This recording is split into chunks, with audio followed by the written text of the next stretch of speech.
ప్రభునందు ప్రియులారా, మీ అందరికీ ప్రభు యేసుక్రీస్తు నామమున శుభములు. సప్త సోపాన సందేశాలు అనే శీర్షికకు మరోసారి మిమ్మల్ని అందరినీ ప్రేమతో ఆహ్వానించుచున్నాను. నేటి సప్త సోపాన సందేశము 7 ఉజ్జీవ ఫలాలు. గత వారంలో గుర్రాలకు అర్థం కాని ఉజ్జీవము అనే చిన్న సందేశములో వచ్చే ఆదివారం ఉజ్జీవ ఫలాలను గురించి మాట్లాడతాను అని ప్రకటించాను. ఎందుకంటే నేడు అనేక మందికి ఉజ్జీవం అంటే తెలియటం లేదు. ఉజ్జీవ ఫలాలను తెలుసుకున్నప్పుడు మనము ఉజ్జీవాన్ని ఆకాంక్షిస్తాం, ఉజ్జీవం కొరకు ప్రార్థన చేస్తాం. ప్రపంచ చరిత్రలో అనేక ఉజ్జీవాలు వచ్చాయి. ఆ ఉజ్జీవ తరంగాలు వచ్చిన ప్రాంతములోని సంఘాలలో అనేక మార్పులు చోటు చేసుకున్నాయి. ఆ మార్పులే ఉజ్జీవ ఫలాలు. రీసెంట్గా అనగా 2023 సంవత్సరంలో అమెరికాలోని కెంటకీ రాష్ట్రంలోని ఆస్బరీ విశ్వవిద్యాలయంలో ఫిబ్రవరి 8, 2023 సంవత్సరమున సాధారణంగా జరిగే చిన్న ఉదయకాల ప్రార్థన ముగిసిన తరువాత సుమారు 20 మంది విద్యార్థులు అక్కడే ఉండి ప్రార్థన కొనసాగించారు. ఆ సమయంలో వారు అనుభవించిన ఆధ్యాత్మిక అనుభూతిని గురించి తమ స్నేహితులకు మెసేజ్ ద్వారా పంచుకున్నారు. దానితో సాయంకాలానికి వందలాది మంది అక్కడికి చేరుకున్నారు. అలాగూ ప్రారంభించిన ప్రార్థనలు వరుసగా 16 రోజుల పాటు నాన్ స్టాప్గా జరిగాయి. ఇందులో ఏ గొప్ప ప్రసంగికుడు వెళ్ళి ప్రసంగం చేయలేదు. క్వైర్ల ఆర్భాటాలు లేవు. కేవలము సాధారణ పశ్చాత్తాప ప్రార్థనలు, బైబిల్ పఠనతో, పాటలతో ఆధ్యాత్మికత ఆ విశ్వవిద్యాలయాన్ని అలుముకున్నది. సోషల్ మీడియా ద్వారా అక్కడ యవ్వన బిడ్డలు అనుభవిస్తున్న పరిశుద్ధాత్మ సన్నిధిని తెలుసుకున్న అనేక మంది 16 రోజుల్లో 200కు పైగా విద్యా సంస్థల నుండి సుమారు 70,000 మంది సందర్శకులు ఆ స్థలానికి వచ్చి దీవించబడ్డారు. ప్రియులారా, ఉజ్జీవం అంటే ఏమిటో తెలుసుకోవటానికి ఉజ్జీవ ఫలాలను గురించి మనము తెలుసుకోవాలి. మొదటిగా ఉజ్జీవము వచ్చినప్పుడు ప్రజలు తమ పాపాలను ఒప్పుకుంటారు. అతిక్రమములు దాచిపెట్టువాడు వర్ధిల్లడు, వాటిని ఒప్పుకొని విడిచిపెట్టువాడు కనికరము పొందును అన్న వాక్యమును బట్టి పరిశుద్ధాత్మ ప్రభావానికి గురైన వారు తమ పాపములను ఒప్పుకొనుటకు ఏమాత్రము సంకోచించరు. రెండవదిగా పాపాన్ని విడిచిపెడతారు. కనుక ఉజ్జీవం వచ్చినప్పుడు ప్రజలు పాపాలను ఒప్పుకొని వాటిని విడిచిపెట్టుట ద్వారా యెషయా గ్రంథము 55 అధ్యాయము 7వ వచనాన్ని నెరవేరుస్తారు. భక్తిహీనులు తమ మార్గమును విడవవలెను, దుష్టులు తమ తలంపులు మానవలెను, వారు యెహోవా వైపు తిరిగి నెడల ఆయన వారి యందు జాలిపడును. మూడవదిగా జీవితాన్ని సరిచేసుకుంటారు. యేసుక్రీస్తు జక్క ఇంటికి వెళ్ళినప్పుడు జక్కయ్య జీవితంలో గొప్ప ఉజ్జీవం వచ్చినది. యేసు ప్రభువారు బోధించకుండానే, ఎవరు అడగకుండానే అన్యాయంగా తాను సంపాదించిన ఆస్తిలో సగమును బీదలకిచ్చేశాడు. ఉజ్జీవము యొక్క మూడవ ఫలం ఏమిటంటే ఎవరిదైనా అన్యాయంగా దాచుకున్న సొమ్మును తిరిగి వారికి అప్పగిస్తాం. అన్యాయముగా రాయించుకున్న ఆస్తులను తిరిగి వారికి అప్పగిస్తారు.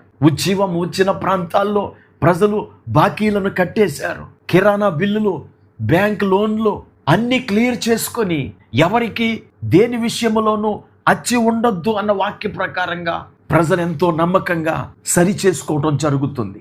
నాలుగవదిగా ఉజ్జీవం వచ్చినప్పుడు మానవ బంధాలలో సమాధానం కలుగుతుంది. ఈరోజు భార్య భర్తల మధ్య విద్వేషాలు, అన్నదమ్ముల మధ్య విద్వేషాలు, పగలు ఇవన్నీ తొలగిపోయి ఒకరినొకరు హత్తుకొని సమాధానపడి క్షమాపణలు చెప్పుకోవటం ఉజ్జీవ ఫలం. కొండ మీద ప్రసంగంలో మన ప్రభువైన యేసు, నీవు బలిపీఠమునొద్ద అర్పణము నర్పించుచుండగా నీ మీద నీ సహోదరునికి విరోధ భావం ఏదైనాను కలదని అక్కడ నీకు జ్ఞాపకం వచ్చిన ఎడలా అక్కడ బలిపీఠముని ఎదుటనే నీ అర్పణము విడిచిపెట్టి మొదట వెళ్ళి నీ సహోదరునితో సమాధానపడుము అని చెప్పినట్లు ఉజ్జీవం వచ్చినప్పుడు ప్రతి ఒక్కరూ వారి కుటుంబంలో సమాధానాన్ని కోరుతారు.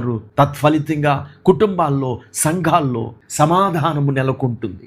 ఐదవదిగా పరిశుద్ధ జీవితాన్ని జీవిస్తారు. మాటల్లో, ఆలోచనలలో, ప్రవర్తనలో పరిశుద్ధత అనేది కొట్టొచ్చినట్టు కనబడుతుంది. పేతురు రాసిన మొదటి పత్రిక 1వ అధ్యాయం 14, 15 వచనాలలో చెప్పబడినట్లు నేను పరిశుద్ధుడనై ఉన్నాను గనక మీరును పరిశుద్ధులై ఉండుడని వ్రాయబడి ఉన్నది.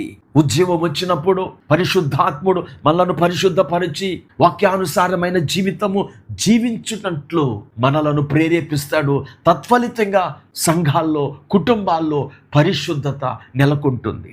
ఆరవదిగా ప్రార్థన మరియు దేవుని వాక్యంపై ఆకలి కలుగుతుంది. ఈ ప్రసంగపు ప్రారంభంలో ఆస్బరీ యూనివర్సిటీలో కలిగిన ఉజ్జీవాన్ని గురించి నేను మాట్లాడినప్పుడు యవనస్తులు ప్రార్థన కొనసాగించాలని, వాక్య ధ్యానం చేయాలని, ప్రభువును స్తుతించాలని, ఎవరు బలవంతం లేకుండా తమంతట తాము వీటన్నిటినీ చేయటానికై ఆసక్తి చూపుతారు.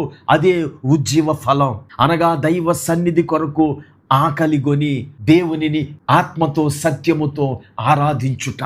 అపోస్తలుల కార్యముల గ్రంథం 2వ అధ్యాయము 42వ వచనములో ఆదిమ సంఘం పైకి పరిశుద్ధాత్ముడు కుమ్మరించబడినప్పుడు ఆదిమ సంఘము అపోస్తలుల బోధ యందు, సహవాసమందు, రొట్టె విరుచుట యందును, ప్రార్థన చేయుట యందును ఎడతెగక ఉండినట్లు నేడు కూడా ఉజ్జీవం వచ్చినప్పుడు ఇంకా ప్రార్థన చేయాలని, ఇంకా వాక్యము వినాలి, ప్రభు సన్నిధిలో గడపాలని తృష్ణ ప్రజలకు కలుగుతుంది. 7వదిగా ఉజ్జీవము సాక్ష్యం చెప్పటానికై ప్రజలను ప్రేరేపిస్తుంది. తాను పొందిన మార్పును ఇతరులతో పంచుకోవాలని, తాను పొందిన పరిశుద్ధాత్మ శక్తిని గూర్చిన అనుభవాలను ఇతరులకు షేర్ చేసుకోవాలనే తపన ఉజ్జీవం పొందిన వారు వ్యక్తపరుస్తారు. అపోస్తలుల కార్యముల గ్రంథం 4వ అధ్యాయము 20వ వచనములో మేము కన్నవాటిని విన్నవాటిని చెప్పక ఉండలేమని పేతురు, యోహానులు అధికారులతో చెప్పినట్లు ఉజ్జీవాన్ని పొందిన వారు దేవుని గూర్చిన సాక్ష్యాన్ని చెప్పకుండా ఉండలేరు. తత్ఫలితంగా సువార్త వ్యాపించి అనేక మంది క్రీస్తులోనికి రావటానికి వీలుంటుంది. ఈ మాటలు వింటున్న నా ప్రియ స్నేహితుడా, సోదరి, మనము ప్రారంభించే ప్రతి కూటము ఒక ఉజ్జీవ కూటముగా ఉండాలని కోరుకుందాం. మీ సంఘములో జరిగే చిన్న ప్రార్థనా సమావేశం కావచ్చు, అది ఉజ్జీవానికి నాంది కావాలని కోరుకొని విశ్వాసంతో ప్రార్థన ప్రారంభించండి. ప్రార్థన చేసుకుందాం. కృపా కనికరము కలిగిన మా తండ్రి, నీకు వందనాలు. ఉజ్జీవ ఫలాలను గురించి మీరు మాతో మాట్లాడారు. ఈ మాటలు వింటుండగా ప్రజలు ఉజ్జీవపు కాంక్షతో ప్రార్థించి ఉజ్జీవాన్ని పొందుకొని నీలో స్థిరపడుటకు, రాకడలో ఎత్తబడుటకు సహాయం చేయమని యేసుక్రీస్తు నామమున ప్రార్థించి వేడుకుంటున్నాము. ఆమేన్.